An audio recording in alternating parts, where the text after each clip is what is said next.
नगर परिषद नगरपालिका निवडणुकीत भाजपचा डंका 288 पैकी तब्बल 120 शहरांमध्ये नगराध्यक्ष विजयी. भाजप ठरला नंबर 1 चा पक्ष तर शिंदेची शिवसेना दुसऱ्या स्थानी. नमस्कार. शेतकऱ्यांसाठी दिवसभरातील महत्त्वाच्या ठळक बातम्या. यवतमाळ तालुक्यामध्ये अनियमित विजेमुळे रब्बी पिके धोक्यात. अमरावती जिल्ह्यातील संत्रा उत्पादकांना 17 कोटीचा विमा परतावा. चंद्रपूर में टाइगर अभी जिंदा है. काँग्रेसच्या 8 नगराध्यक्षांच्या विजयानंतर वडिंडीवारांची प्रतिक्रिया. खानदेशात बाजरीची आगाप पेरणी सुरू.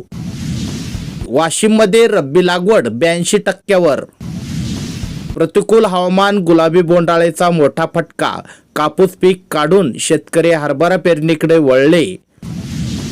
शासकीय खरेदी करताना जाचकाठी दूर करून कापूस सोयाबीन खरेदी करा, अन्यथा आंदोलन करू. किसान सभेकडून आंदोलनाचा इशारा.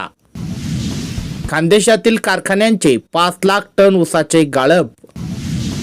पुणे विभागात गव्हाची पेरणी पोचली 82%वर. परभणी व हिंगोली जिल्ह्यात बियाणे खते खरेदीसाठीचे 836 कोटीपैकी 595 कोटी रुपये अनुदान वितरित. भूम तालुक्यात पूरग्रस्तांना 90 कोटीचे अनुदान वाटप.